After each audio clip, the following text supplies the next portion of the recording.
All right, everyone, welcome into two countries, two Americas, all sports. Well, I am all backwards today. Uh, this is November the 19th, 2024. I'm Nick Levis, always in Chattanooga, Tennessee, of these United States of America. A week before Thanksgiving, well, 9 days before Thanksgiving. Joining me in Americana, Sao Paulo, Brazil, is Gustavo Tomazeli. Gus, how are you doing?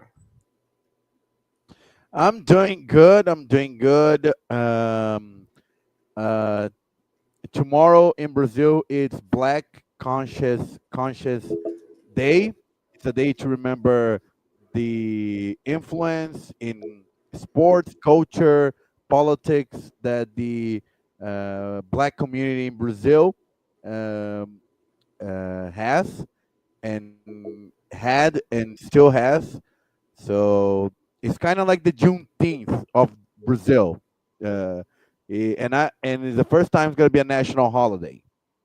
So, but Interesting. I'm So, not. you know, we just started Juneteenth a few years ago, at least as a federal holiday. So it's interesting that Brazil has also started a holiday to honor their population of African descent. Yeah, yeah, yeah, yeah. It's definitely a very important day to remember. So that's I want to remember and honor because there's I mean, if I have to name one s- person in sports, I mean, four letters. That's you know Pele. I just have to say Pele. And I guess that describes the. I mean, he, I guess, is one of the most important athletes in the world. So, and he's uh, black. So that's says it all about how important the black community is to Brazil. Yeah, it's interesting. Does the day have any specific significance? We know, like Juneteenth is the date that slaves in Texas heard that they were emancipated. Of course, you got Black History Month in February. Here in America. So it's just interesting that you guys have it in November. It's to honor Zumbi dos Palmares. He's one of the leaders that fought against slavery and racism. And this day, the day that he was killed in 1695. Oh wow, wow, that is very very historic. So that's really cool. I'm glad you guys have that. Um, so yeah, shout out, happy. Um, so if everyone in Brazil has a great holiday with that. But moving Black into some Conscience sports Day. top Black Conscious Day. I have to remember that. We're kind of moving into some sports topics here. Of course, on the TVs. I don't know what you have on, Gus. I have on Oklahoma City Thunder versus the San Antonio Spurs in the NBA Cup. We'll talk about that just a little bit later. I don't know. Is there anything on in Brazil tonight? I had, and I'm going to talk. Oh yeah, and I'm definitely going to talk about another disappointing performance of the Brazil national team. Another game that they couldn't win, but definitely going to talk about that later. The game just ended in Salvador, 1-1 against Uruguay. Absolutely. But let's get into it's November. It's late November, and things are really, really heating up in the world of college football. And kind of what we're going to start off with before we kind of dive into some of the previous week's games here is the rankings. The rankings just came out under 3 hours ago. So I have those rankings pulled up, Gus, right over here. Um, so no surprise, Oregon remains number one, 11-0. I would say at this point, Oregon's probably the first team that's completely locked in. All they have left is Washington at home. Now, granted, they have a 3-game losing streak right now to Washington, but Washington 6-5 this year. They're not the same team that they've been the past couple of years. I'd be very surprised if Oregon lost that game at home. But even if Oregon loses that game, they still have wins over Ohio State and Boise State to prop themselves off on. In the absolute worst case scenario, if Oregon loses to both Washington and whoever they play in the Big Ten title game, I think they would still be there in the playoffs somewhere. They wouldn't be the one seed, obviously, but I think out of every team on here, they're the one team who is guaranteed a spot at this point. But anyway, so Oh looking at the yeah, no doubt about it. yeah, but I think every other team though still has a little bit of business or a lot of business they have to take care of. So we got Ohio State at number 2, which they got a big game this week. Texas at 9-1, number 3.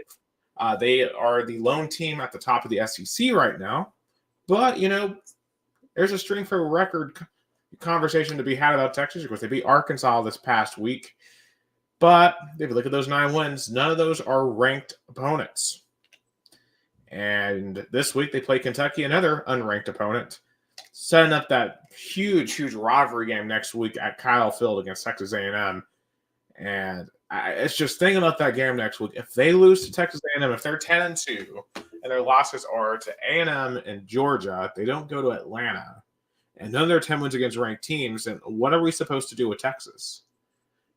Should they – where do we stack up against the other teams? Penn State as well. 9-1, no wins against ranked opponents. Their one loss is to Ohio State. Indiana, 10-0, no wins against ranked opponents. They get their shot this week. I guess kind of what do you see about it? Like, we got this Texas, Penn State, Indiana trio here. 3, 4, 5. The amount of ranked wins between the 3 of them is 0. The best win combined between those 3 teams is Vanderbilt. Yeah. I guess the committee right now is not looking strongly for strength of schedule. I think they are preferencing a little bit of brand and also I'll say kind of the top of the conferences. Of course, you can say that the Big Ten is heavily favored. 3 out of those 4 top 4 teams are from the Big Ten. 4 out of the top 5. It's a little bit over proportion, and yeah, 4 out of the top 5 are the Big Ten. So it should be 5 out of the 6 when Notre Dame's too scared to join a conference. I mean, what's funny, Nick? I ended up having an argument about Notre Dame with Brazilian college football fans. I have a WhatsApp group, and I send the same link, the same tweet that I sent to you about how ludicrous is Notre Dame in this new era of college football, still holding to a kind of outdated tradition of being independent. It doesn't make any sense. It's a little bit of a cheating kind of way, because in the past it made sense because it was a little bit of a regular season, the way college football was decided, because even the bowl games, it wasn't the number 1 versus number 2. It was, a different way it was set up. Was teams were pick and choose through the bowl committees, so it makes sense. But now we have a new format with the 12-team playoffs, where the more games you play, you might be even punished more, because again, Notre Dame might be benefiting to not having a conference because they're going to have a one less game than all possibly the other, let's say, 4 or 5 teams that are competing there. So I think Notre Dame being number 6, losing to Northern Illinois, that right now is losing to Miami, Ohio. I think it's. Is the only thing it explains is the power of the brand. Yeah, it's totally a brand thing, because Notre Dame has done nothing to deserve that 6th ranking. Their best win, if you just look at the raw strength for the rest of their schedule, right? You got Texas A&M. Texas A&M is by far their strongest win. Their second best win, arguably, is Georgia Tech. And our good friend Jason Wyrick has joined us in the comments saying Notre Dame would join the ACC in 2020 because they kind of had to in that season, or otherwise he wouldn't be able to play any games. If you look at some of the other, my argument, and to me, I remember, I don't know if I text the WhatsApp group, the Brazilian college football, or to you, I think that ACC lost a big opportunity to lock in Notre Dame because they had the leverage. They had all the leverage. They had all the advantage because there were, all the teams in college football were forced to be in a conference because of the COVID situation and how, you know, uh, there were no out of conference games. So the ACC lost the opportunity to be like, okay, you want to join right now? Okay, but you have to stay at least, let's say, 2, 3, even 4 years. But no, they let it join for 1 year and then they, peace out, went back. I mean, that was a little bit of, you know, I think Notre Dame and ACC should just have a shotgun wedding. Well, now they can't do it because Florida State and Clemson have been actively suing the conference to leave. So the ACC is in a much, much weaker position at this Yeah. point. Because back then, if they did that in 2020, then maybe Florida State and Clemson aren't actively trying to leave. But the whole reason why they're leaving is because they're jealous of the SEC and Big Ten programs getting all the money, getting so much more money than they are. Of course, Florida State was so jealous, was so worried about conference expansion that they forgot to actually field a football team this year. At least Clemson's somewhat competitive this year, but man, look, I get they beat Texas A&M, but they lost, as you said, they lost to a team who's trailing to Miami of Ohio by 2 touchdowns right now. I mean, okay, does Notre Dame deserve to be in front of Alabama at 8-2? I mean, Bama has wins over Georgia. They have a win at Texas. Well, no, Georgia has a win over Texas. Alabama has a win at LSU by 30. Yes, I know they lost to Vanderbilt, but Vanderbilt is a bowl team this year. They're 6-4. Vanderbilt would be favored over Northern Illinois. You got Miami at 8. Now, Notre Dame, frankly, has a better resume than Miami. Notre Dame deserves to be ahead of Miami. Miami should not be 8. Miami should be underneath all the SEC teams. In fact, I'll say this.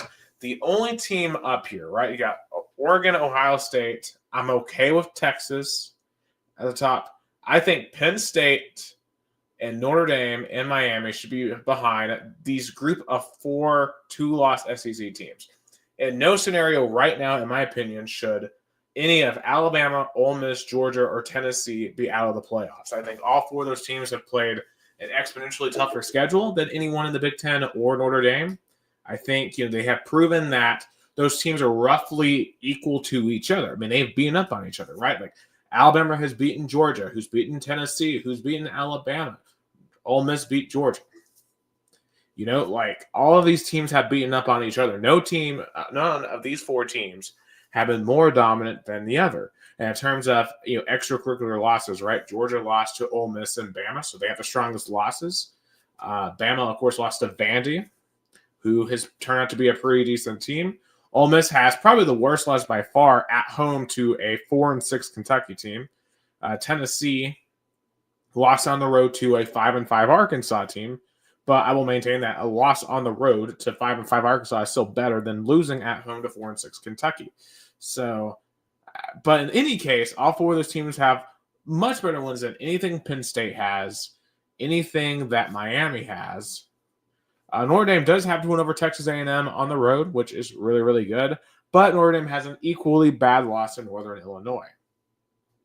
So in my opinion, there's nothing in my view that Penn State or Notre Dame could do that would justify them being ahead of any of those 4 SEC teams. Now, Indiana, if they go to Columbus this weekend, and this is where, this new format makes certain games just so important, right? People were fear-mongering that the expanded playoff would make certain games irrelevant. I would argue all of these games are much more relevant. I would say the only team right now, that, as I said a few minutes ago, that is locked in for sure is Oregon. I think every other team has to prove something, or they can't take another loss. They have no room for error. Jason said Arkansas gave Texas fits too. That's correct. I mean, Arkansas is not a bad football team. They've had some clunkers, But I think they'll beat Louisiana Tech this week and at least get to 6 wins. I think they beat Missouri next week, too, to get to 7-5. But, I mean, I don't know what you think about that, Gus, but to me, there's nothing Penn State or Notre Dame could do that would justify them, in my view, being ahead of any of the 2-loss SEC teams. Oh, I think you're muted. I mean, I agree with you. Go even deeper. I think the committee is favoring the Big Ten Conference, which, frankly, overall is weaker than the SEC, because, Yeah, as you point out, the big teams are facing each other. You know, look at it. Go back to the ranking. Go back to the ranking for a minute. So number 7 Alabama lost to number 11 Tennessee, that lost to the number 10 Georgia, and Georgia lost to the number 9 Ole Miss. Like, yeah. Meanwhile, they up face each here, other.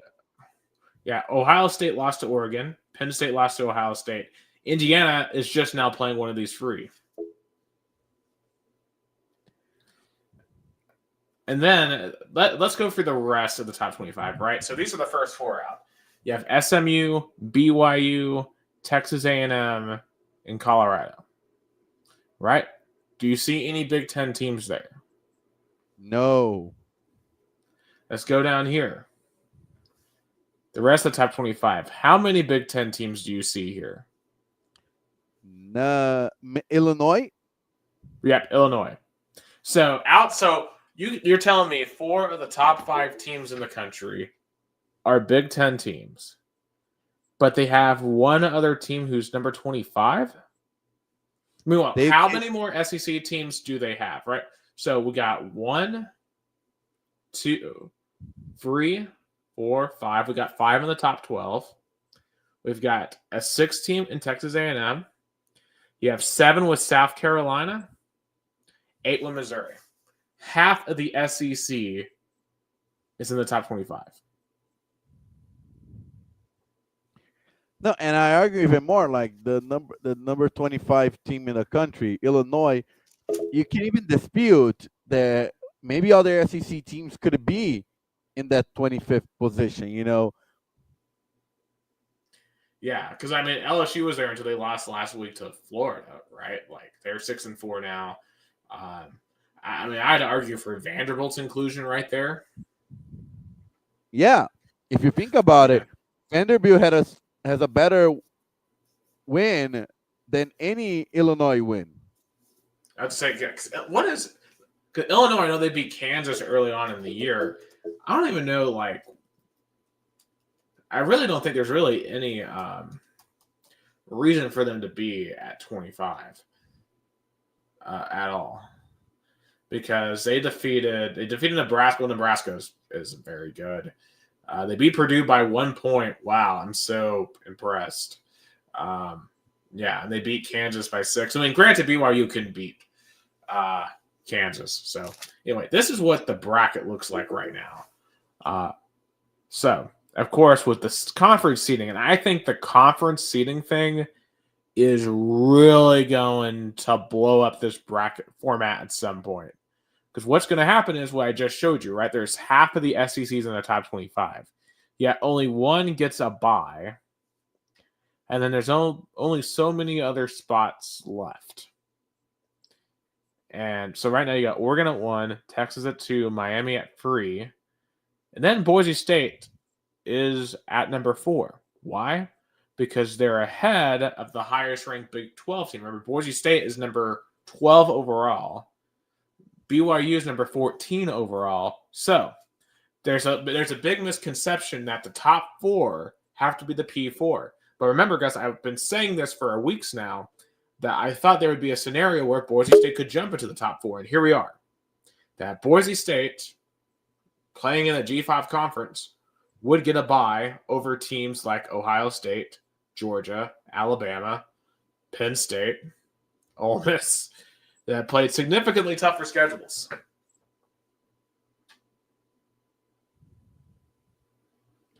Yeah, I think the because I know this is the first year, so there's gonna be adjustment, but definitely because in the past we'll all talk about how the system was unfair to the G5, how the UCFs of the world were left out, how Cincinnati broke the glass ceiling, but now you went from marginalizing to over uh, benefiting the G5 spot in the playoff. Yeah, yeah. It's a world where Jason said a world where Boise State gets a bye and Tennessee misses the playoff entirely is broken. I agree. I 100% agree with that because Boise State's best win is Washington State, a team they don't even have ranked. Now, I think Washington State should be ranked, but Boise State has no ranked wins either, right? I mean, BYU has 2 ranked wins.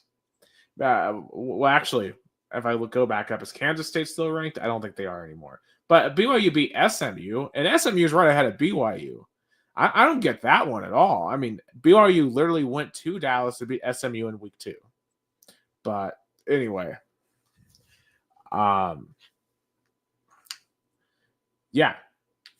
So that's the format we have. And as you noticed, our Vols are not there. Our Vols would be the number 1 team out right now, which I would be beyond upset if this were the bracket. Obviously, I know things are going to change here because there are 3 teams ahead of us that I don't think really deserve to be ahead of us in Notre Dame and Penn State and Indiana, given the format, right? Because Boise State, BYU would have to be there because of the format.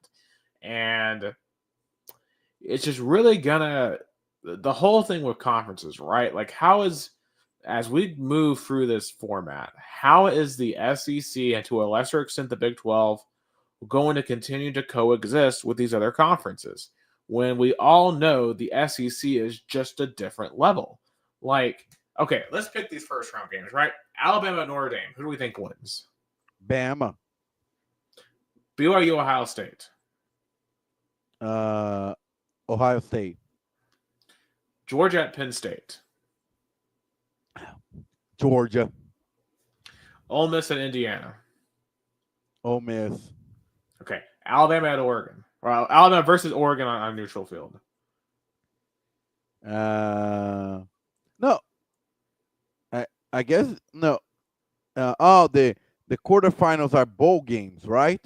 Yep, they're bowl games. So I think it'd be like the Rose Bowl or something.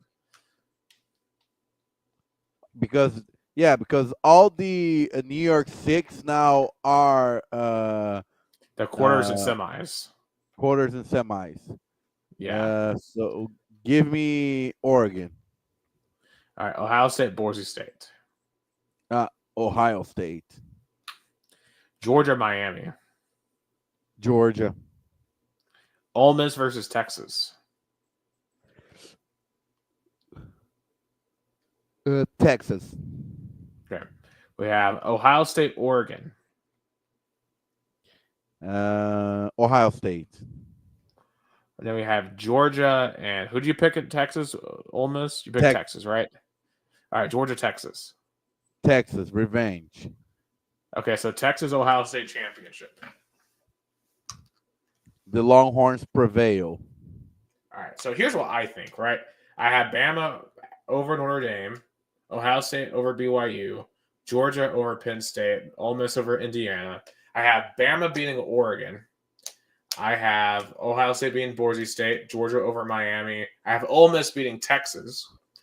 Then I would have Bama beating Ohio State, Georgia defeating Ole Miss, Bama Georgia championship. Very original. And then I probably would pick Georgia, actually. So, of course, if we go through all of this just to get an Alabama Georgia championship, I would cry, especially if Tennessee were the first team left out. But I just think the SEC would dominate. And the SEC, I think, is going to dominate. Yeah, at the end of the day, they have the stronger conferences, which probably which is going to translate in the playoffs. Yeah, it's going to be a very interesting to see how this develops. But obviously, this isn't going to be the you know the actual bracket. This is just what the bracket looks like now, and there's still plenty of time for this to change. Now, obviously, the game of biggest consequence this week was Tennessee at Georgia, and it went pretty much as I expected. To be honest with you, it's just I'll say this: like, yes, it's frustrating that we lost, but what I will say is, at the very least, it wasn't just a complete and utter rout. Like we actually had a shot heading into the fourth quarter here, which I feel like is loser talk. But, I mean, think about this. Since the Hail Mary in 2016, we literally have just not been close in any of these games against Georgia. The closest we had come was 2020 in the COVID year where we took the lead into halftime with Jared Garantano's 2 touchdowns to Josh Palmer and a blocked punt in a goal line stand in the first half. It's 21-17 in Athens, and we just haven't been close to Georgia at all. So the fact that a 14-point loss rather, is the closest we've been to them since 2016 says a lot about how Georgia has dominated this game. And frankly, Georgia really, in my opinion, really didn't dominate this. They got some help from refs. And I'm not going to say refs are the reason why Tennessee lost this game, because ultimately the real reasons why I think Tennessee lost this game were we abandoned the run in the second half for no reason. I don't understand the play calling in terms of we tried to win it for the air. And I know by the end we kind of had to, but when it was, a touchdown game, a tied game, there are some scenarios where we should have handed it off to Dylan where we just didn't. And that forced us into some obvious passing situations. And unfortunately, the line just couldn't hold up against Georgia, which, I mean, I will still maintain that this defense is not the Georgia defense of the past couple of years, but they were good enough on this night, especially against our offensive line performance. And our receivers weren't very good. And the receivers have not been really good, like, basically all year. I mean, I thought Nico played decent in this game, but he was getting no help. And when you're playing a game like this on the road, everyone's got to be playing well. And the Vols just weren't. And really, honestly, my biggest disappointment here is the defense. Like, we got no pressure at all on Carson Beck, which blows my mind because the Georgia offensive line has been vulnerable all year. And the Tennessee D-line has been elite all year. But in this game, the D-line just disappeared. Like, James Pierce, nowhere to be found. The rest of this D-line, I mean, Big O had some big pass deflections of the line, but outside of that, nothing all game. The secondary kind of got exposed a little bit. Now, I think part of that was Carson Beck just played a phenomenal game. Played by far his best game of his season, probably the best game of his career, for being honest. Like, he looked like the Carson Beck that I think most of us thought he would look like this year. He looked like a quarterback that is deserving of getting drafted in the NFL next year. Because, I mean, most of this year he has not, but he was careful with the football. He withstood some early pressure and delivered throughout the game. And just, we could do nothing on defense. And it just, Georgia owns Tennessee. And it's funny because it's like, over the past few years, it's been a celebration of getting rid of the Alabama monkey. But, you get rid of one dictator, another one comes in. And Georgia now Georgia's just that for Tennessee. And I don't know what we can really do, because we're definitely closer to them than we have been. But, I mean, if you look at recruiting rankings, right, Georgia's at the top. Tennessee is a few spots behind. We're closing the gap, but we're not closing the gap to the point where, like, Tennessee's definitely going to beat Georgia. Like, it's just kind of one of those deals. And, in a 12-team playoff, right, like, okay, you can drop this game and still win everything else. But obviously, with the early loss at Arkansas, this loss now looms really large. And it shows how Josh Heupel still can get it done on a big game on the road. Time and time again, the big games at Neyland Stadium, yeah, he nailed it against Florida, against Bama, but those those night games on the road in the SEC, those are the Achilles heel for Josh Heupel. Right. I mean, and he's got some big road wins in his career, right? I mean, obviously Oklahoma earlier this year. Now Oklahoma isn't good, but still, like with the emotions for because think about this: Heupel going home to that game. I mean, he could have been very out of character heading into that game, but he didn't, and I think that's admirable. That's a big one just for him, right? Just getting that win in that spot. Of course, beating LSU in 22, going to Pittsburgh, winning up there in 22. Kentucky, his first year, I thought was a pretty big one on the road. But you're right. I see some of the most devastating losses of the Heupel era have been on the road. I mean, 22 South Carolina, last year in Florida. And obviously Georgia's not like that, but, because, I mean, everyone was expecting you to lose to Georgia. And unfortunately, we proved them all right. And I kind of thought everyone last week was kind of disrespecting Tennessee a little bit heading into this game. And, I'll say this. I think Tennessee proved that on a neutral field, I think they would have a chance against Georgia. I think if this game were in Neyland, Tennessee would have had a shot to win. But it wasn't in Neyland. It was in Athens, and we had to win there, and we just weren't able to. And this whole row narrative, right? Like, it really is going to come into focus next week when Tennessee has to go to Vandy. Now, I know that crowd's going to be mostly Tennessee fans, but still, you're not in Neyland next week. And the pressure of the world is going to be on this football team next week. Because really, no matter what, because we're assuming we're beating UTEP, right? Like I think we'll win comfortably by as much as we want. We'll see if they come out flat at all in this game, but I mean it's UTEP, right? They're 2-8. But I mean it's all going to come down to Vanderbilt, and Vanderbilt obviously is a lot better than they normally are. And I'll tell you this, Gus, I think about 2016 Vandy here, right? Like we had a chance to go to the Sugar Bowl that year. And all we had to do was go and beat Vandy, and we didn't. And that was basically the end of Butch Jones. And obviously, I don't think Heupel's in any danger right now at all. I mean, he shouldn't be. Like, I mean, think about this, right? We're sitting here in year 4 of Heupel. Yes, it's frustrating that we still can't beat Georgia, but we're 500 against Alabama. We're 500 against Florida. We're talking about the playoff spot. We're talking about fighting for the playoffs. Did we think we'd be in this spot in 2021? No.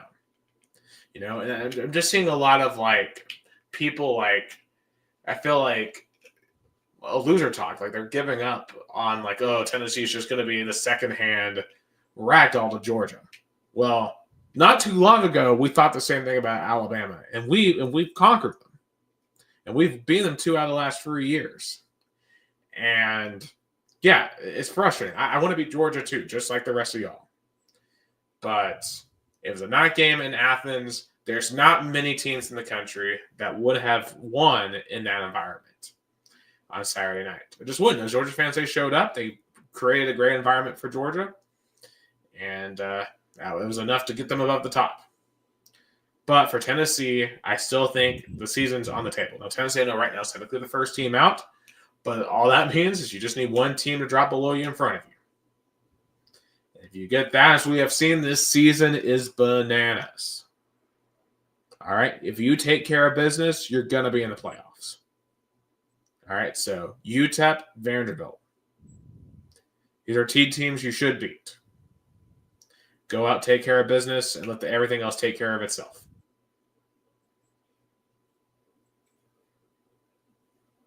Yeah, Tennessee should focus on themselves. They still have 2 games to be played against UTEP and Vanderbilt. Especially the Vandy game is very tricky because, unlike previous years, the Commodores can play. Diego Pavia, dangerous quarterback. Look what the damage he done against Bama. But let's not look ahead of ourselves. There's still UTEP to be played. You know, I they're, even though their records show they're not uh, good football team. Anything can happen on any given Saturday. Oh, of course, and they do have the same coach, Scotty Walden. He coached Austin P last year.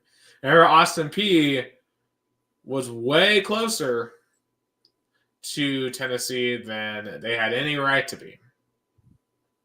So, UTEP Miners, you can't take anyone lightly, but I mean, Tennessee should win here. Oh Win yeah, by a oh lot. yeah. But how do you approach this game if you're hype? Like, obviously this is your first non-SEC game in a while, so we probably expect the offense to operate at a very high efficiency level. Nico's been kind of banged up here. I don't know how much you really want to play him. Like, maybe play him like the first quarter or so and get him out. Let this be the Gaston Moore show, because you need Nico healthy for next week. You need him for Vandy, because you're going to need to go out there and not just win at Vandy. You're probably going to need to go out there and, if you get the opportunity, put up some style points. Now, this team hasn't really put up a lot of style points, but I think next week might be the week where, if the offense can show up, please show up. Yeah, I think Hypo are gonna try to get this game done early so we can rest Nico, because as you point out, Nico has been dealing with a lot of issues with his body in this season. So definitely, Tennessee is gonna try to nail this in the first quarter and give some minutes to the backups. Absolutely. Now, honestly, there wasn't like a ton of upsets the other day. Now, the biggest, Jason says he wants to see Jake Merklin during the UTEP game. I agree. He should definitely get some time. So I believe he's only gotten to play Kent State and Chattanooga. So he isn't burning his red shirt yet by playing in the third game. Because you can play up to 4 games and not burn your red shirt. So I think we will see number 12 out there at some point in this game. Now, the biggest other result of the week, in my opinion, Kansas beating BYU. I don't know how shocking this really was. I mean, BYU was only 2.5 favorite in this game. And Kansas, of course, has had a very disappointing season. But, hey, they are kind of turning things around. And they still have a chance of making a bowl game to at least salvage something. But BYU just absolutely just was not good in this game at all. And Kansas just dominated them. Kind of up front, and I've been high on BYU, but they've been skating by, and they proved to me that they have no chance. They could make the playoffs if they win the Big 12, but they're not going to do anything in the Big 12 or in the playoffs if they make it. And I honestly, at this point, I don't think they're going to make the playoffs because you have Colorado. They're probably going to play in the Big 12 championship game if they make it there. Because they may not make it there.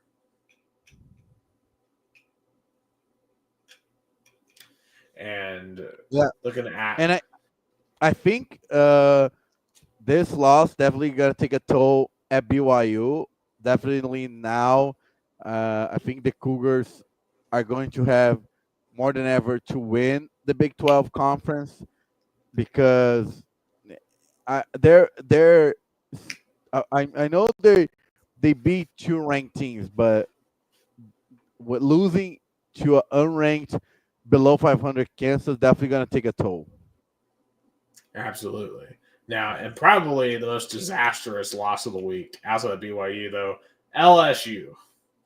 LSU losing on the road at Florida, and Brian Kelly fighting with players on the sideline. Man, for Brian Kelly, keep in mind, if BYU doesn't make it to the Big 12 title game, Colorado won't make the playoff. Basically what he's referring to. And I kind of want to get into this a little bit more when we go into game picks here, but there is a scenario where the Big 12 doesn't make the playoff at all. I think it has a lot to do with Army versus Notre Dame, especially. Anyway, but yeah, this loss by LSU. just bad, just really, really bad. I think Brian Kelly is well on his way to getting fired. Maybe not this year, but within the next couple of years. Yeah, I think this, and say what you will, but Billy Napier somehow is saving this season. I mean, they're gonna make a bowl game. How crazy! Yeah. Yeah, I mean, they'll beat Florida State to get that 6 win. I think they might have a shot against Ole Miss this week, maybe, but they'll at least get to 6-6 with a true freshman quarterback in that schedule. I mean, it's honestly, I mean, Florida might secretly be like a top 20 team in the country, but I think they're playing like a top 20 team in the country right now. That's what I'll say. I mean, like, okay, like if they had Indiana's schedule, what would Florida's record be? At least 9-1, 8-2. Yeah. And then put Indiana with Florida's schedule. Oh boy, 4-6 or 3-7. Like, that's a fun exercise, I think. Okay, so let's pretend this is Indiana. Indiana hosting Miami. Indiana. Okay, Sanford. Indiana. Texas A&M. Texas A&M. Win. Okay, 2-1 at Mississippi State. Indiana wins. Okay, versus UCF. UCF. Okay, 3-2 at Tennessee. Tennessee. Okay, 3-3 home against Kentucky. Indiana. Okay, 4-3 Georgia in a neutral site. Georgia. At Texas. Texas. Okay, home against LSU. LSU. Okay, so 4-6 that we think Indiana would be with Florida's schedule. All right, now the reverse. If we gave Florida Indiana's schedule,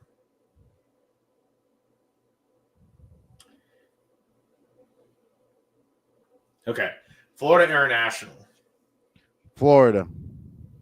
Western Illinois, Florida. at UCLA, Florida. Charlotte, Florida. Maryland, Florida. at Northwestern, Gators. Nebraska, Gators. Washington, Gators. at Michigan State, Michigan State. Michigan at home. Michigan. Okay, so you've got them at 8-2. Yet the Big Ten has 4 out of the top 5 teams, allegedly. Just remember, the playoff committee is telling you and telling all of America that they have 4 of the best 5 teams in America. It says something. How am I supposed to believe that? You can't. Like, it doesn't make sense. Yeah, but in any case, I forgot how we got on Florida, but as I said, Billy Napier though, probably doing this year not a terrible job, and I think he'd fully deserve that other year. Recruiting, of course, is going to have to get way better for Florida. I think they'll be kind of in the same boat again next year with their schedule because remember, SEC schedules are just reversed, so it's going to be really hard. Although, let's be real, when it comes to Tennessee, right? We just are never going to win in the swamp again. It looks like so. That could be another big one for him in Gainesville.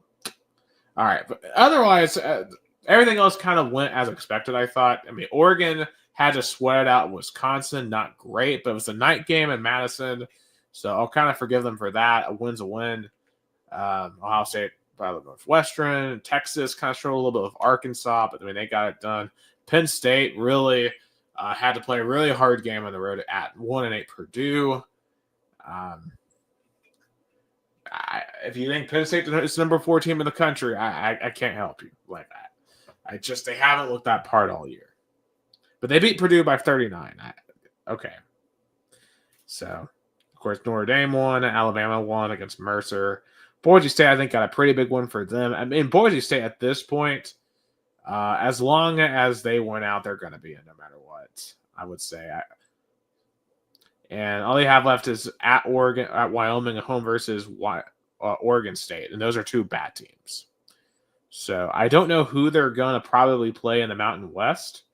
If we look at the conference standings. Because they could play, I believe they might end up playing Colorado State, potentially. Yeah, Colorado State right now is undefeated. So it'll be Colorado State or UNLV, and I don't know if those two play each other. But I would find it hard to believe that either one of them will pull off an upset in the title game. No, UNLV plays San Jose State and Nevada. Okay. Who does Colorado State play in the rest of their games? Let's see. I'll check.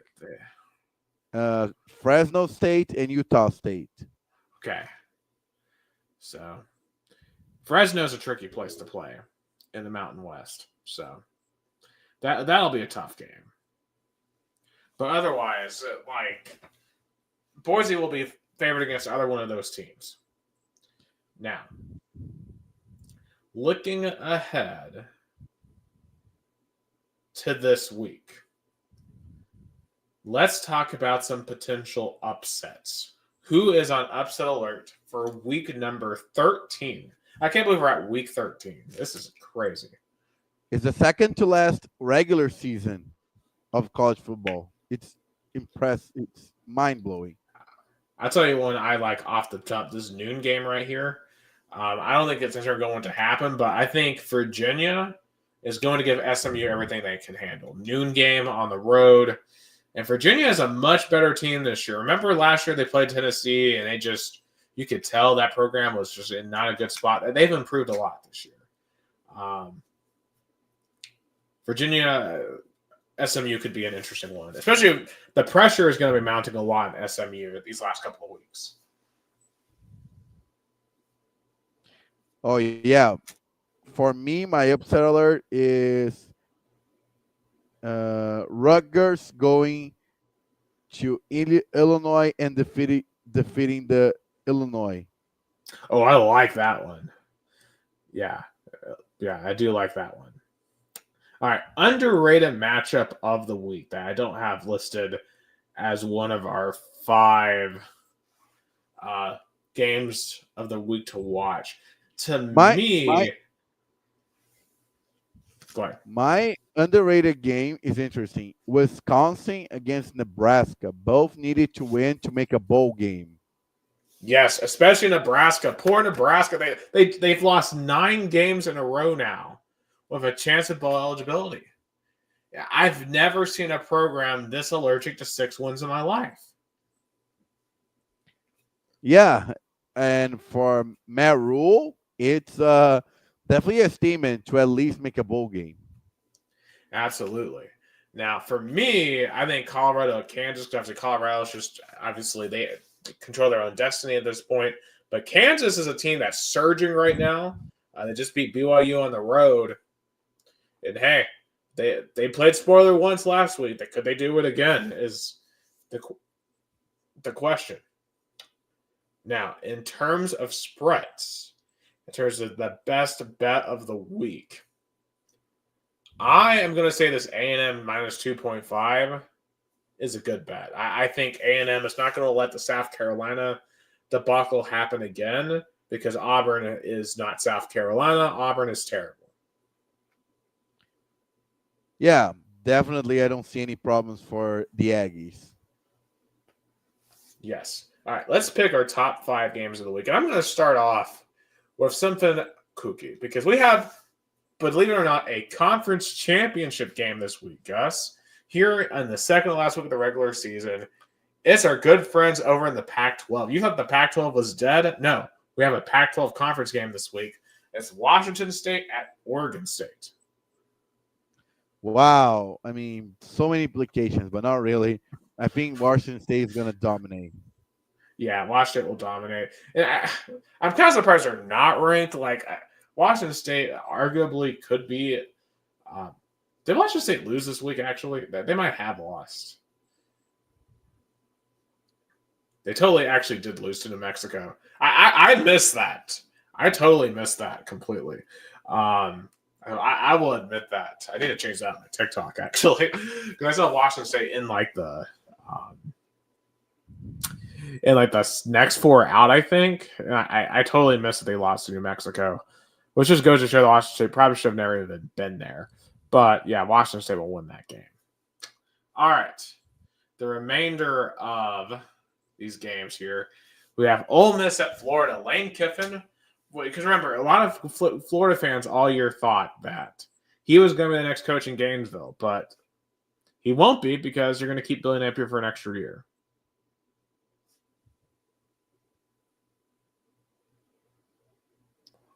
Who do we have here in Ole Miss versus Florida? Yeah.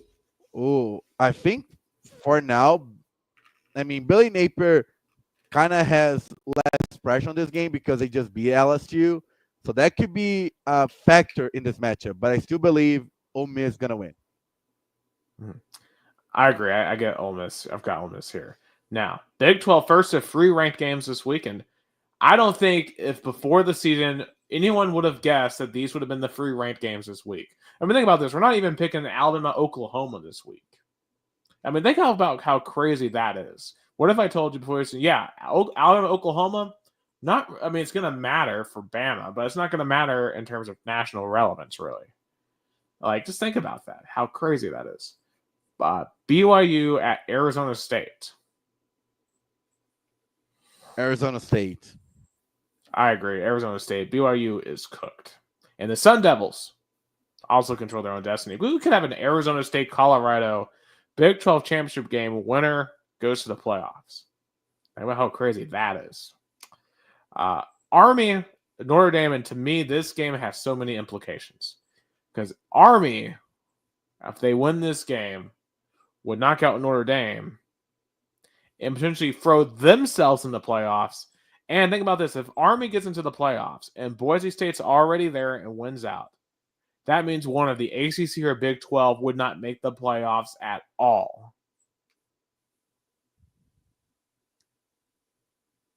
I mean, legit. Like, look at Army.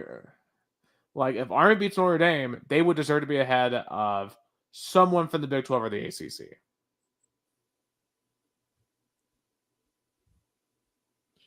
Yeah, it's a scenario that kind of, it's a very challenging scenario, and to me, I have Army beating Notre Dame. Wow, I hope you're right. I'm going to pick the Fighting Irish, but I'm rooting hard for Army because Army would be. It's the ultimate. This is chaos versus the status quo. We will open Pandora's box if Army wins this game. I mean, it's crazy to say the least. All right, the game of the week here: number 5 Indiana. I don't know if they really deserve to be number 5, but they're number 5. Going to number 2 Ohio State in the game of the week. Ohio State was preparing for a big game at the end of the year against a top 5 opponent. Turns out it was just 1 week earlier than expected. Now, Ohio State normally loses those games, but this is not Michigan. This is Indiana. So, what does Indiana need to do to secure a playoff spot? Do they have to win? Do they just need to be competitive? I mean, what should be Indiana's bare minimum in this game? At least keep a 2 touchdown difference. I think above that, you have to question. Yeah, I'd agree with that. I think 2 touchdowns, and the way you do that 2 touchdowns, like if it's close to the end and they pull away, I would be sufficiently impressed with Indiana enough. To me, they don't necessarily have to win. They just have to look like a team that would deserve to be in a playoff. If they go out and lose like 50-0, then it proves all the haters, including myself, right. That Indiana deserves to be nowhere close to the top 5, and they need to be booted. Contrastly for Ohio State, now, if you somehow lose to Indiana, okay? Because there's two things I want here. Either I want Indiana to get blown out as a Tennessee guy, or chaos scenario, Indiana pull off the upset, and then we're having a discussion about Ohio State in that 2-loss bracket too. So, in Ohio State, they would have the one at Penn State. And if Indiana wins, wouldn't the Big Ten championship game will be set up between Indiana and Oregon? Yeah, because Oregon's already in. So I don't know if Indiana would automatically be in, because it would be either Indiana or probably Penn State for that championship. Jason says, don't say any of that on Indy Star social media because the IU bootlickers will come to you. Hey, Jason, Indiana fans are just happy right now that they're not completely focused on basketball. I mean, usually this time of year, they're thinking about basketball. I mean, the Purdue fans are focused on basketball. They just beat Alabama. But Indiana fans, if they seriously, as I said, we went through Florida's schedule. We think they would have a losing record. If Indiana fans really think they're better than any SEC teams, then go out and prove it to me this week by being at least competitive. See, no, they're coming for me predicting they'll drop like a stone after they lose. Well, I mean, if they lose bad, yeah, they will drop like a stone, and they should drop like a stone if they lose bad. Now, if they go out and I think are competitive and lose by a touchdown, then maybe not. Maybe they won't drop like a stone. But they have to prove that they belong with a big-time team like that, and they haven't played that. Michigan was not that. I know Michigan was a big win for them, and it should be. Michigan is a huge win for them. But in terms of playoff seeding, it was not. So, yeah, we will see what happens.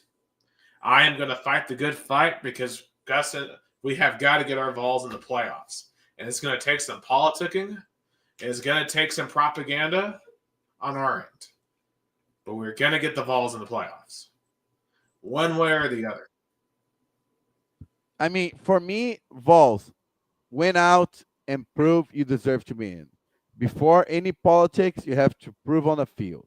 So I only would worry about that after November 30th. That's very fair. That is very fair indeed. Gonna be another crazy week of college football. And it ain't over. There's so much ball left. I was telling some folks who were freaking out the other day. There's so much ball left. All right. Speaking of way, way more ball left, there's some NFL talk here. And we don't longer have any other undefeated teams. The 72 Dolphins can rest in peace for another year. The Chiefs have finally lost a game to the Buffalo Bills. But Buffalo, I'm sorry to inform you, it's November the 19th. It's not January 19th. So, yeah, you beat the Chiefs, but you beat them in the regular season. It was a good performance for the Bills. A really good performance for the Bills, in fact, especially on defense. But I still, if these two meet in the playoffs, would not pick Buffalo. Yeah, Buffalo proved time and time again that they are still not ready for a playoff matchup with Kansas City and even with Cincinnati. But maybe this game shows they are ready because they play like a playoff game. And Kansas City maybe was a little bit too conservative, but Josh Allen definitely is one of the best quarterbacks in this league. Oh, absolutely. Absolutely. He has one thing there's one thing he doesn't have, and this is a signature playoff performance. That's what he doesn't have. That's the one thing he's missing. He's kind of like Peyton Manning pre-2006, right? And Peyton Manning in 2006 got over the hump, beat Tom Brady in the AFC Championship game last year, and won it all. And for Josh Allen, for Lamar Jackson, that's what you're trying to emulate. That's what you're trying to get over. You're trying to get over the Brady of your era. And maybe the Bills have a shot at doing that this year.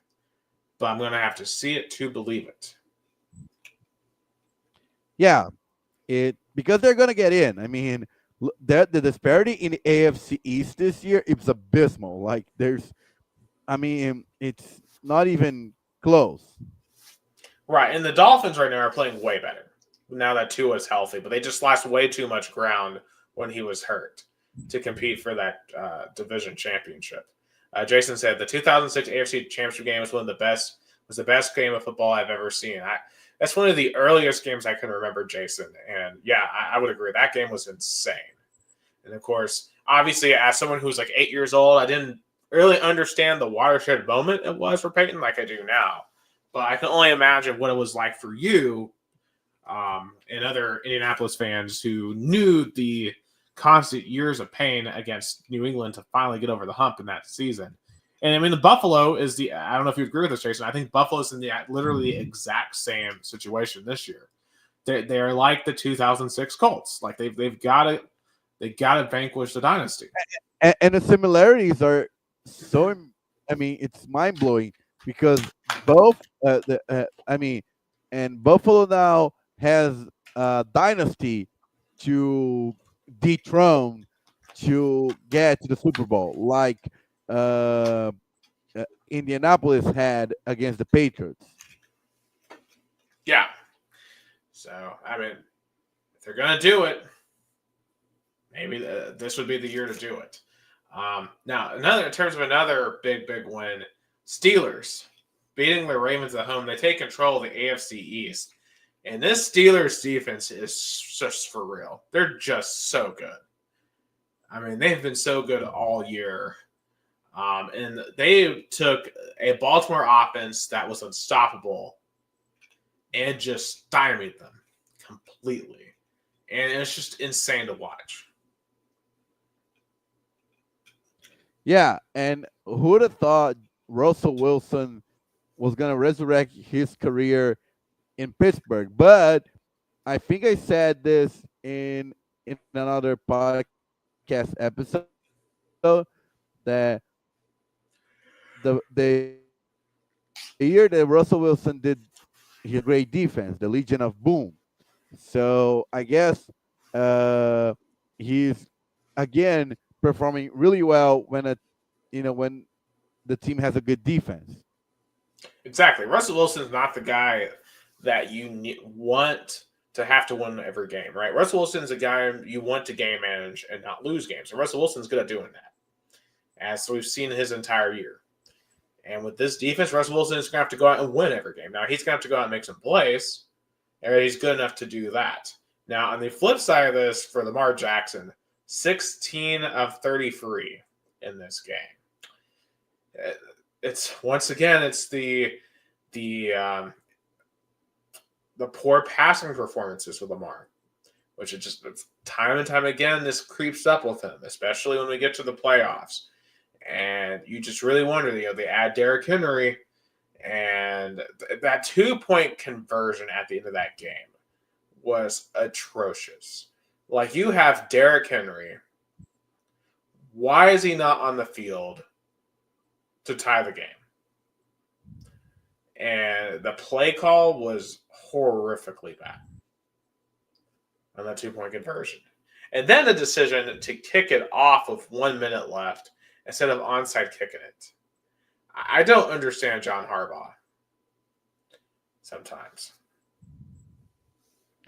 Yeah, those kind of late decisions. I mean, again, like, and it's so funny how the AFC North has games come down to the wire, especially with Baltimore. Baltimore beat Cincinnati. The game went, pretty much head to head until the end, and now Baltimore was the one to lost by a really close margin.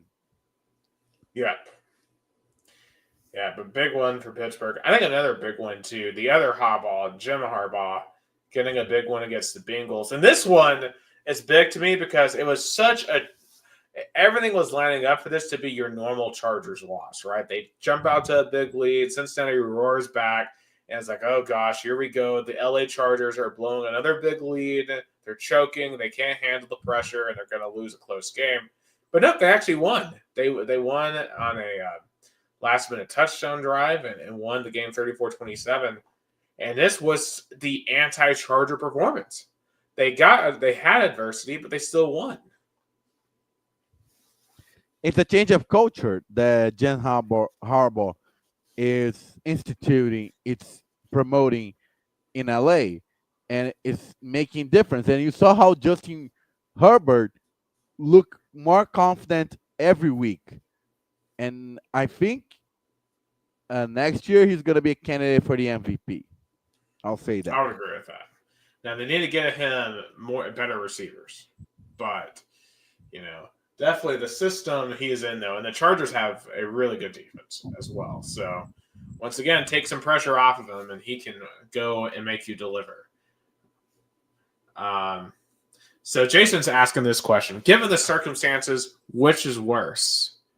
Not running with Henry or the Colts benching JT in Week 18 versus Houston last year and missed the playoffs because of it. I remember the play you're talking about because they were trying to get 2Q, right? And wasn't it like a rollout or it was a pass or something they were trying to do with Gardner Minshew. And it was like a 4th and 2, and they should have just handed it off to Jonathan Taylor. Like, you go out and get these running backs, and then you don't use them in short yard situations, in critical situations. Like, you have something that most NFL teams don't have in a dominant running back, and they just refuse to use them. It just makes no sense. And I can look at that, I'm like, well, why did the Titans get rid of him? I mean, granted, it's not like we're in many winning situations these days, but hey, we would use Derrick Henry back in the day, back when the Titans actually seemed to know what they were doing. It's funny that what was the biggest knock on Baltimore's elimination last season? It was the way they underused their running game, and maybe they are doing it again, and even worse, now they have a elite running back. Yeah, it's interesting because I think there's such a pressure. Because here's the thing, NFL OCs tend to be copycats of each other. They want to be on the trend. Like, they see Lincoln Riley's offense going nuts in college, so they want to implement parts of that in the NFL. And it's always kind of like a copycat league of like, all right, we see something work, everyone's all of a sudden going to use it. We've gotten to a point, though, where passing is so OP that we've got, I think, a culture of OCs not wanting to run when it's obvious and not trusting the fact they have elite athletes to get it done in those situations.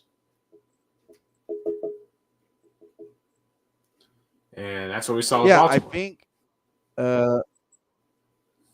maybe you going with the trend sometimes necessary, but if you do it, then it starts to make your team predictable. Exactly. Now, speaking of embarrassing, perhaps the most embarrassing loss of the week, I think easily, 52 Detroit. Detroit 52, Jacksonville 6. Man, this should never happen in the NFL. But it did. And can you imagine being in the Jaguars organization, being a Jags fan? Man. What's worse, they're wasting. Like, what's worse, they're wasting Trevor Lawrence talent and career. But I don't even think Trevor Lawrence is really that good, though. Is the problem. Now, the problem with Trevor Lawrence, though, is he not that as good as he looks, or is it because he just has a really bad organization? I think he just has a really bad organization. I mean, granted, he didn't play this week. He was injured. Mark Jones was in the game, and Mac Jones showed why he got traded away and benched and why he should have never been that high of a draft pick. Mac Jones, unfortunately, he's never going to be more than the backup again. Yeah, he's in the same category as Teddy Bridgewater, Ryan Fitzpatrick, Marcus Mariota. But those guys go out and win games. Those guys are actually competitive with different teams. Mac Jones did not elevate Jacksonville one bit. So he's Yeah, worse than those guys. He's like Blaine Gabbert. Bad. that's a little harsh, but I can see why. Yeah. So yeah, it's just ridiculous to be a Jacksonville. Of course, Titans lost again. They were competitive in this game against Minnesota, but I don't care about competitive. It's the NFL. You win or you lose, and the Titans lost. And we're in a battle with Jacksonville for the number 1 overall pick for I don't know what player. I mean, I don't know if the quarterbacks are good enough to really justify using a first-round pick on a quarterback. Yeah, man, we're probably set with Will Levis for at least one more year. The Titans are going to be watchable for at least 2 to 3 years, probably. Sucks, but that is what it is. Yeah, and then the Broncos too. How about Bo Nix, man? Bo Nix, I thought he was going to be a bust heading into the league, but he's actually Sean Payton is turning him into a quarterback, and the Yeah, Falcons got demolished. you said it all. I mean, Sean Payton definitely deserves to be at least in the top 3 uh, coach of the year. I mean, if there was an election of comeback coach of the year, Sean Payton for sure. Absolutely. Jason said, is an organization look at Sam Darnold? Yeah. It's like, I mean, there's a reason why 2017 to 2021 was an aberration for the Titans, not the standard, because the organization is just really, really bad. I don't even know how those 4 or 5 years even happened. It seemed like that just miraculously happened for the Titans. And without extreme changes to the organizational culture, they're not happening again anytime soon. So, I mean, it's like the Jets. The Jets blowing a double-digit lead again to lose by a point to the Colts. The Colts are keeping pace in the NFC wildcard race while our AFC wildcard race, while the Jets are just falling apart. Yeah, they fired their GM even. So that Yeah, tells you they're really focusing on getting a high draft pick, and whoever's going to be selected as the Jets' new GM definitely is going to have to work out with Aaron. And, and it's so funny. Uh, I don't I don't think that happened. Or maybe if it did, I don't remember. An organization firing a head coach and a GM in the middle of a season. just so poorly ran. So poorly ran. I mean, well, really, have they really fired their HC and GM, though? Isn't the HC and GM wearing number 12 on the field? Because because to me, the Jets basically tried to pull like what Lakers are doing with LeBron and making him a player GM, and that's just been a disaster. In the NBA makes sense because the roster it's 5 players, and so when you have a starting lineup of 5 players, and you are the most influential one, then maybe you can act a little bit as a GM. But in the NFL, it's so complicated. There's so many layers that you can't be a player GM. Yeah. And that's the one thing that Aaron Rodgers would be proud of is that Green Bay still owns Chicago. And Chicago once again found another excruciating way to lose to Green Bay. Doinked field goal. I mean, I don't know how Chicago does this every single time for Green Bay. Yeah, it's definitely a lopsided rivalry, and even the way they were competitive throughout the game, but in the end they choked. Absolutely. Let's pick this week's games here. Starting on Thursday night, we got the 8-2 Steelers at the 2-8 Browns. Give me Steelers, no doubt about it. I'm going to be kind of crazy. I'm going to take the Browns. Short week. Remember, the Browns upset the Ravens at home. Wouldn't be shocked if the Browns pulled it off again on a Thursday night game. All right, Sunday, 1 p.m., we got the Minnesota Vikings at the Chicago Bears. Give me Minnesota. I agree. Give me Minnesota. Jason says he wears number 8. 12 is retired from Namath. Oh, yeah, that's right. He does wear number 8 now. Well, see, the Aaron Rodgers Jets era is going to leave such a little impact that I can't remember what number he wears. All right. So 1 p.m. we have the 9-1 Lions at the 5-6 Colts. Sorry, Jason. Give me the Lions. Yeah, give me the Lions as well. They're just a machine right now. The 3-8 Patriots at the 4-6 Dolphins. Dolphins. I agree. Give me Dolphins. All right. The Bucks at the Giants. Giants. I'm gonna go Bucks. All right. Cowboys at Commanders. Cowboys. The Cowboys are a dead team. I'm going with Washington. Cowboys might not win another game all year, just to be completely honest. I mean, man, they're just a disaster. Yeah, I mean, even their stadium has pieces falling from the sky and players complaining about being blind, like kind of now can't see the ball because of the lights that go inside the stadium. It's a whole disaster. Disaster. All right. We got the 9-1 Chiefs going to the 3-7 Carolina Panthers. Oh, Chiefs. You know what? I'm going to go even crazier here. Give me the Panthers in an upset. I feel like I'm taking crazy pills, but I think I could see the Chiefs dropping another one. And the Panthers are playing better right now. All right. The 2-8 Titans at the 7-4 Houston Texans. Houston. Sorry, Nick. Houston.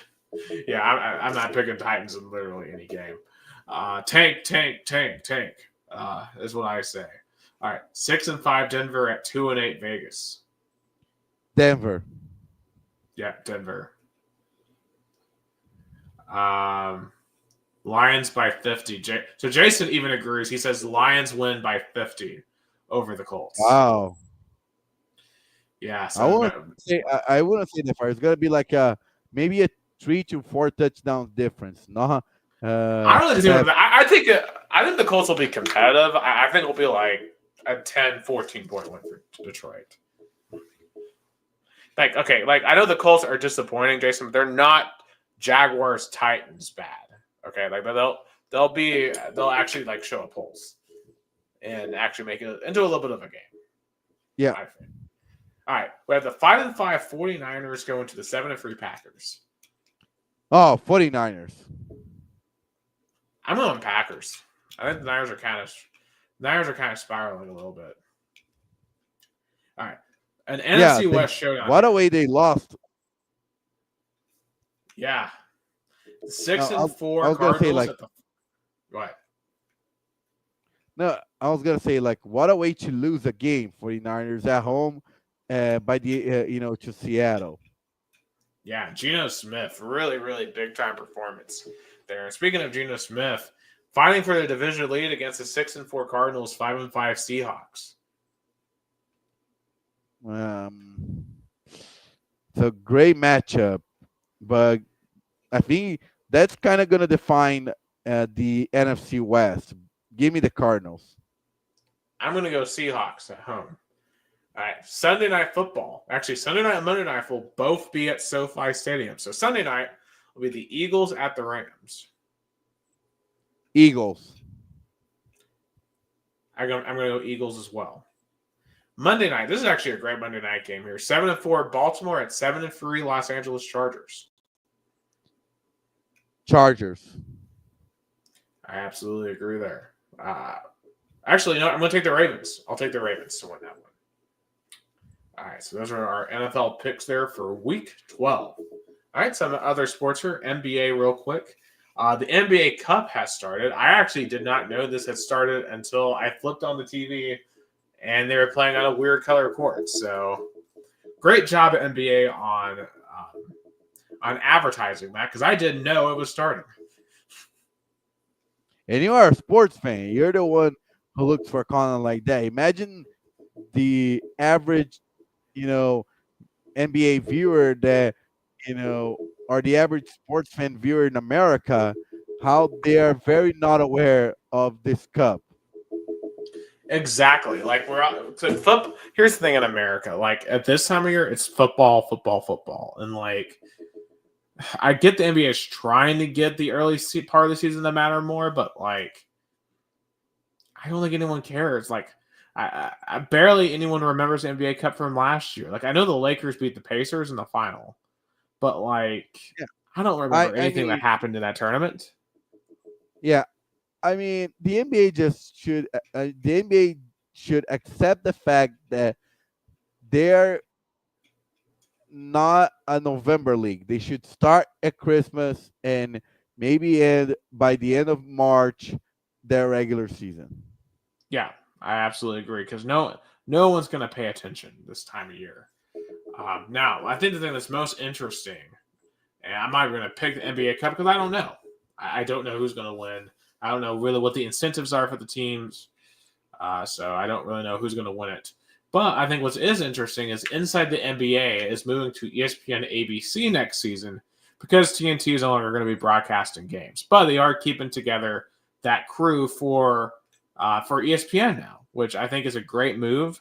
I think that was going to be easily the worst part of TNT losing NBA coverage was losing Chuck and Shaq and Kenny and Ernie. So they're keeping them together, which is huge. Oh yeah, definitely they are the best sports pregame show in all sports, not only NBA. I think they're very synchronized, and how Shaq and Barkley kind of antagonize each other is really entertaining. Exactly. It's easily the best part of the NBA, I think, as a whole. It's just that show. It's the thing that makes that league just stand out. Um, I think one thing that's also standing out, though, is Bronny. Of course, Bronny was drafted late in the second round, and he's been demoted to the G League team for the Lakers. And he started the other night and only scored 4 points in 26 minutes in the G League.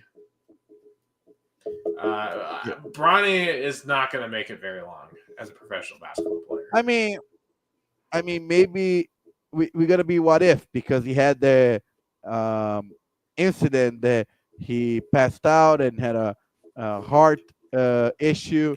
Maybe that had a detriment in their career. But I mean, what LeBron wanted was a historical moment for him to play along his son. That happened, but Yeah, unfortunately, I'll say, I've you know, in terms of being on his own as a basketball player professionally, he is not up to the NBA standards.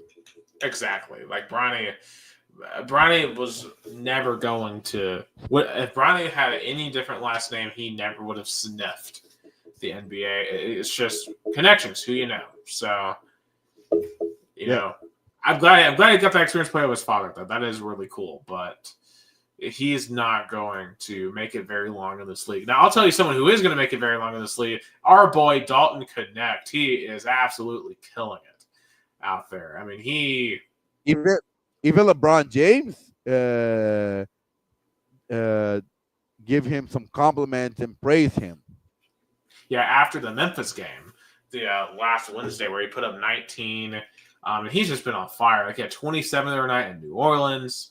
He's averaging 9.3 points a game right now, but he has started some this year for the Lakers, and he's an absolute sharpshooter. I mean, the type of player that LeBron loves playing with, and the type of player that if LeBron and AD want to make a run this year, that they're going to need to rely on to help them get over that hump. But Dalton Connect, as we know, is a man you want in your corner. So I'm going to be honest, I'm rooting for two teams this year. I'm rooting for the Lakers and I'm rooting for the Pacers. So I want those two to go as far as I possibly can.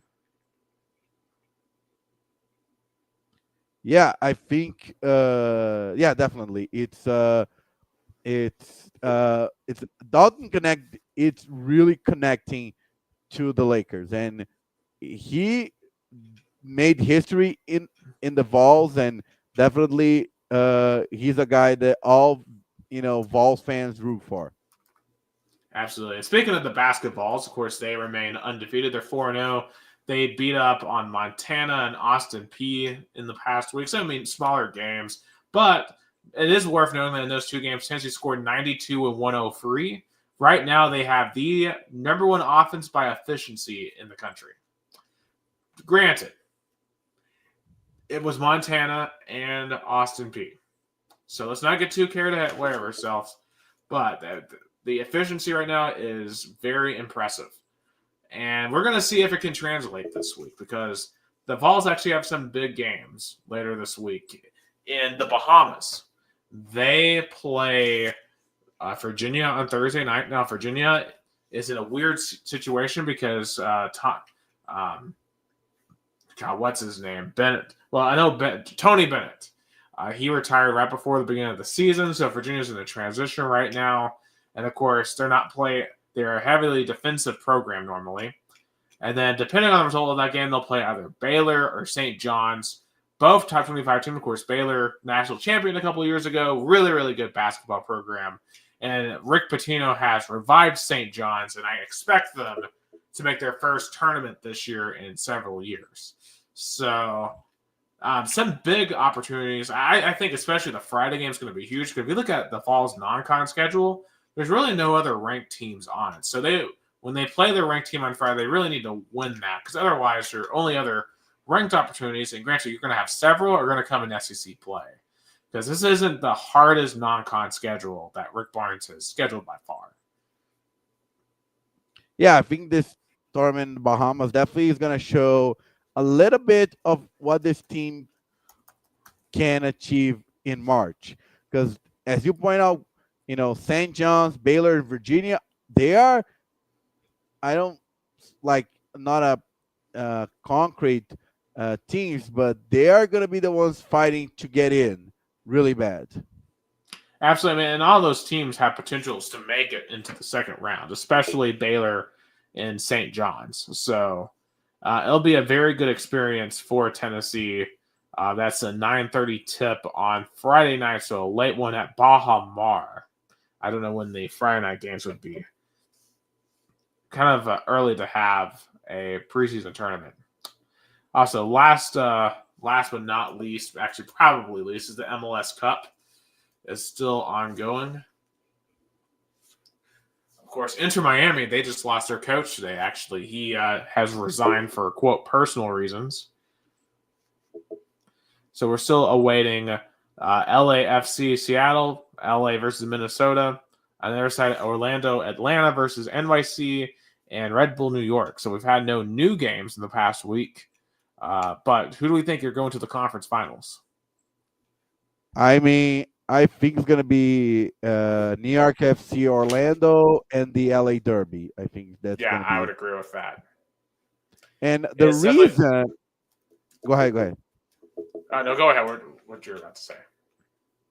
The reason that there's no MLS games this week is because we are on a FIFA break for the World Cup qualification, and I'm just going to go ahead and move on to the Brazilian topics because Brazil national team, even though I'm wearing the jersey, another disappointing, games. Tie 1-1 with Venezuela and tie 1-1 against Uruguay. 2 points in 2 games. Brazil's gonna get in, but it's very frustrating to see a kind of team that is so predictable and is lacking identity. And but there's rumors that Joseph Pep Guardiola might be, inclined to accept an offer from Brazil to coach the Brazilian national team in the next World Cup. He is not as happy as he was maybe 1 or 2 years ago in Man City, and he always states that it will be a dream to coach Brazil for him because his inspiration for being a coach is the Brazil way to play soccer. So, but Dorival Jr. definitely is in a hot seat with 2 very poor performances in this FIFA World Cup qualifications. Absolutely. And the U.S. men's team did beat Jamaica, by the way, 5-2 on aggregate over the past week in the quarterfinals of the Nations League. And, of course, there's a controversy actually over Christian Pulisic. After he scored, he did. I don't know if you've seen this, guys, but there's it's called the Trump dance because Trump. Anytime he hears of YMCA, he kind of does like a this or whatever. There's been a lot of those celebrations across all sports, and there's a little bit of a controversy over that, but that is what it is. But the U.S. men's team with Marcio Porcino, they are doing well. But granted, they were playing Jamaica. Like I want to see them play some better competition before I make any further judgments on that. Yeah, and last but not least in the topics, the Brazilian league. Interesting enough, Santos, who won the second division Brazilian championship, it's promoted, but they fired their coach Fábio Carilli. Definitely, there were no chemistry between him and players and fans. Fans actually boo him when he got his medal in the ceremony of Santos being the champion. Santos lost on Sunday 2-0, but it was justifiable. I mean, they won the championship even before they got onto the field because on Saturday nobody's tied. So with that game being tied 1-1, they won the championship. So it's kind of hard to play for real when you already accomplished everything you could possibly done in the tournament, in the championship. So, but definitely, Santos fans wanted Fábio Carilli out, and he's out. And tomorrow, Brazilian Championship resumes week 34 with the two main games. The preview of the Libertadores final, Atlético Mineiro and Botafogo in empty stadium in Belo Horizonte because Atlético Mineiro is being punished for the violent incidents in the Brazilian Cup final. Palmeiras playing on the road as well against Bahia. And I think the 4-point lead is going to continue. I don't see any. I think Palmeiras and Botafogo both are going to tie, and there's going to be keeping a 4-point difference. I think the game that is going to come down to this championship is going to be Palmeiras and Botafogo at week 36. That's going to be it to define the championship. And so, why is Corinthians playing at 11 a.m. tomorrow?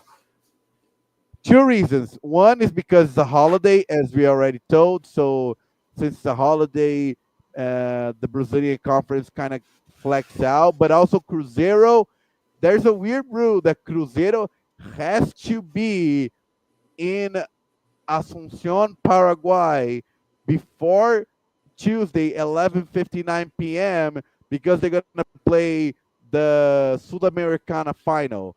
So since they have to leave Brazil and go to Paraguay of this rule, they're gonna play early as possible, 11 a.m. and get the game ended. They're gonna go straight to the Brazil to Sao Paulo International Airport, which funny enough is not is not far from Corinthians Stadium. It's like a 30-minute, 40-minute drive. So that's why. Two reasons: a holiday and also this weird rule that Cruzeiro has to be in Paraguay for the Sul-Americana final before Wednesday because I don't know, some weird rule of Conmebol. And I think Corinthians is gonna win. I think Corinthians is gonna be keeping fighting for the Libertadores spot. Cruzeiro definitely is gonna be with playing reserves. They have a final to play on Saturday against Racing for the Sudamericana.